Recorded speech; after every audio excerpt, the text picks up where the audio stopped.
पिछले एपिसोड में आपने देखा कि चमगादड़ राजा बहुत शातिर था और उसने अपना वादा तोड़ दिया था और करण की सहायता करने के बाद भी उसने उसकी मां को नहीं जाने दिया। इसके साथ ही आपने ये भी देखा कि मगराज की राजकुमारी भानुकला भी करण की सहायता करने के लिए तैयार हो जाती है और अंत में सब कुछ ठीक हो जाता है। अब आगे। मंत्री, अब जल्दी से जितने भी लोग यहाँ पर कैद हैं उन सभी को आजाद कर दो। ठीक है महाराज, जैसा आप कहें। तो इसके बाद मंत्री कमरे में अंदर जाता है और वहां पर एक मंत्र पढ़ता है, जिसके बाद करण के बाकी मित्र और उसकी मां वापस ठीक हो जाते हैं। सबको आजाद कर दिया, कोई और आ गया? नहीं, बस जाओ तुम। अब देखो कैसे जी हुजूरी कर रहा है। अब आई इसे अकल। ये सब हमारे साथियों का कमाल है। बेटा। माँ? करण की मां अपने बेटे को देखकर बहुत खुश होती है और रोते हुए गले से लगा लेती है। बेटा, तुझे कैसे पता लगा कि मैं मुसीबत में हूँ? जब माँ मुसीबत में हो तो प्रकृति अपने आप ही औलाद को आभास करवा देती है। हाँ माँ, मुझे बहुत बुरा सपना आया था और तभी मैं घर पहुँच गया। और तो इतने दिनों बाद अपनी माँ से मिलने आ रहा है। हाँ, ये आभास ना होता तो तू ना आता, है ना? ऐसी बात नहीं है माँ, मैं आपसे बहुत पहले ही मिलना चाहता था, परंतु परिस्थितियां ही ऐसी थी। माँ, मुझे क्षमा करना। हाँ माताजी, ये सब मेरी वजह से हो रहा है कि आपके बेटे को इतना कष्ट उठाना पड़ रहा है। और इसमें करण की कोई गलती नहीं है, वह तो आपको हमेशा याद करता था। कोई बात नहीं बेटा, मेरा बेटा तो किसी की सहायता कर रहा है, जो कि मेरे लिए गर्व की बात है। परंतु क्या करूं, माँ हूं ना, तो कभी कभी ऐसी बातें मुंह से निकल जाती हैं। मत रो माँ, मैं आपको रोते हुए बिल्कुल नहीं देख सकता। हाँ बेटा, नहीं रहूंगी। अरे टॉबी, यहाँ आओ माँ के पास। हाँ माँ, आता हूँ। माताजी, आपका पुत्र कोई साधारण बालक नहीं, बल्कि बहुत ही बुद्धिमान और बहुत ही वीर बालक है, जिसका कोई जोड़ नहीं। तो भानुकला करण की बहुत तारीफ करती है और उसे सारी बात बताती है, जिसे सुनकर करण की माँ तो बहुत प्रसन्न हो जाती है। जुग जुग जियो मेरे लाल। माँ, हम भी तो हैं, अब थोड़ी थोड़ी शक्ति हमारे अंदर भी आ गई है। हाँ, और हम भी तो हैं। हाँ, हमें भी आपके आशीर्वाद की जरूरत है। हाँ हाँ, सबके पास आ रही हूँ। और इसके बाद वो करण के बाकी साथियों को भी प्यार से गले लगाती है और आशीर्वाद देती है। थोड़ी देर बाद सभी भानुकला को प्रणाम करके वहां से चले जाते हैं। चलो, सब मेरी पीठ पर सवार हो जाओ। हाँ, आ रही हैं सवारियां। बदिराज सबको अपनी पीठ पर बैठाकर जाने लगता है और तभी बीच रास्ते में अचानक से तूफान आने लगता है। ओहो, बहुत तेज तूफान आ रहा है। कहीं फिर से कोई मुसीबत ना आ जाए। अब तो हर पल यही लगता है कि कुछ गड़बड़ होने वाली है। हाँ, बहुत तेज है हवाएं। हमें नीचे उतरना होगा, नहीं तो चोट लग सकती है। हाँ बेटा, हम सबको नीचे उतारो। और बदिराज सभी को नीचे ले जाता है और सभी लोग उसकी पीठ से नीचे उतर जाते हैं। कहीं ये तूफान ज्यादा तेज ना हो जाए।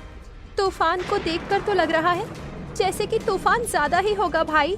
तो सभी लोग बचने के लिए उस बड़े से पेड़ के पीछे चलो, जल्दी, हवाएं तेज हो रही हैं। सभी लोग पेड़ के पीछे जाते हैं और वहीं पर छुप जाते हैं और तभी तूफान बहुत तेज हो जाता है। ये तो और तेज हो गया। देखो, आसपास के पेड़ भी उड़ रहे हैं। मुझे तो लगता है ये पेड़ भी उखड़ ही जाएगा। चिंता मत करो माँ, मैं अभी सुरक्षा कवच बनाता हूँ। तभी करण अपनी अंगूठी की शक्ति से सुरक्षा कवच बना लेता है और सभी को बचाने का प्रयास करता है। ये तूफान कैसा है भला, थमने का नाम ही नहीं ले रहा। हाँ देखो, करण भी कितना थक गया है। तभी वहां तूफानों का एक भंवर सा उठने लग जाता है। देखो, तूफान कम हो गया है। लेकिन वहाँ सामने देखो, ये कैसा भंवर उठ रहा है। हो ना हो ये जरूर कोई मुसीबत है। हाँ भाई, मुझे भी लग रहा है। देखो, उस भंवर में कुछ काला काला दिखाई दे रहा है। और उसी भंवर में से एक बड़ा सा कौवा निकलता है और देखते ही देखते वो कौवा इंसान में बदल जाता है। अरे ये क्या? तुम लोग बड़े ही ढीठ हो। मैं तुम सबको इतना मारने का प्रयास कर रहा हूं, परंतु तुम सब तो मरते ही नहीं। और देखो अब मुझे यहाँ पर आना पड़ा। अच्छा, तो तुझे इतना घमंड है कि तू हम सबको मार पाएगा? हाँ, प्रयास करके तो देख, कहीं तू ही ना मारा जाए। एक छोटी सी बच्ची मुझे युद्ध के लिए ललकार रही है। ये तो घोर वरदान पड़ी है मुझ पर। कोई बचाओ मुझे, कोई बचाओ। ध्यान से, कहीं तुम्हारा ये मजाक तुम पर ही भारी ना पड़ जाए। वो तो मैं देख लूंगा कि कौन किस पर भारी पड़ता है। मूर्ख बालकों, तुम सबके लिए तो मैं ही एक काफी हूँ। तो आओ फिर। और सभी लोग अपनी तलवार निकाल लेते हैं और युद्ध के लिए तैयार हो जाते हैं। ये सब क्या हो रहा है? माँ, कुछ नहीं होगा, आप हमारे साथ रहिएगा, डरिएगा मत, ठीक है? हाँ टॉबी, माँ की रक्षा करना तुम। हम सबको पीछे ही रहना होगा, नहीं तो वो हम सब पर पहले हमला कर सकता है। हाँ राजकुमारी जी। जय महाकाल।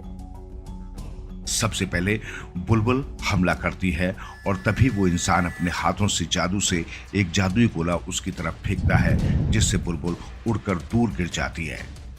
बुलबुल, हे भगवान, मेरे मित्रों की सहायता करना और उन्हें बहुत सारी शक्ति देना। इससे बचो सब, ये सब पर हमला कर रहा है, बहुत ताकतवर है ये प्राणी तो।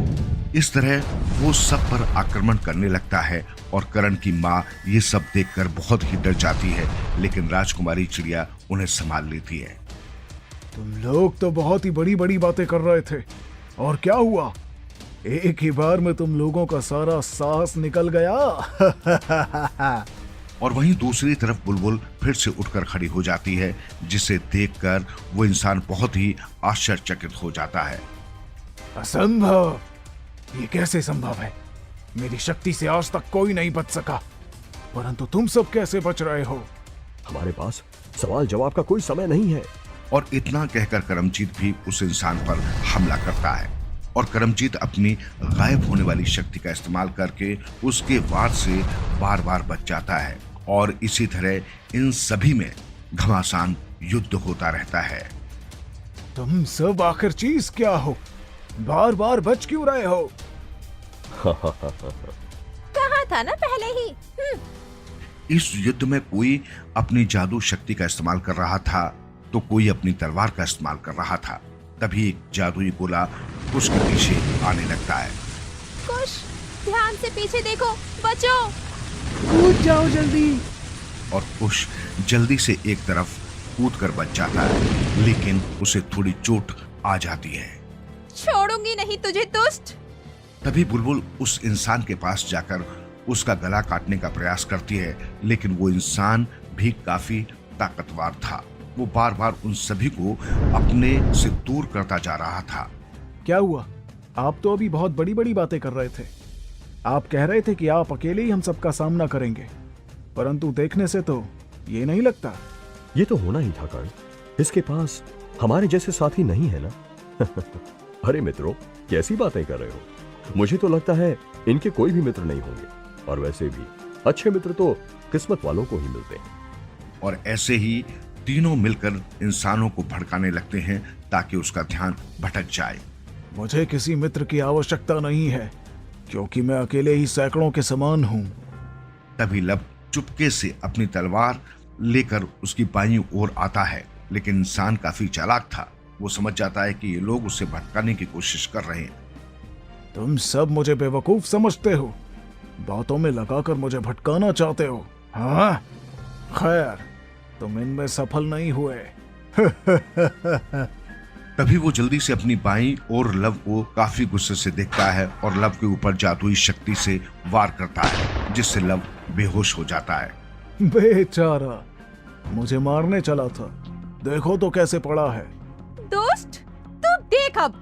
और जैसे ही वो अपनी दाईं ओर देखता है तो देखता है कि एक बड़ा सा पैर उसकी तरफ आ रहा है, और वो पैर बदिराज का था, और वो इंसान वही कुचल जाता है और मारा जाता है। इसके बाद बदिराज अपना आकार छोटा कर लेता है। करण, ये सब क्या है बेटा? इतना भयानक नजारा तो मैंने कभी नहीं देखा। माँ, आप चिंता मत करो, मैं और मेरे सारे मित्रों में बहुत सारी शक्तियां हैं, हमें कोई भी नहीं हरा सकता। और वैसे भी जब तक ईश्वर का और आपका हमारे सिर पर हाथ है तो हम कैसे हार सकते हैं भला? हाँ, वो तो है ही बच्चों। माँ अपने बेटे की ऐसी बातें सुनकर करण और बाकी लोगों को गले लगा लेती है।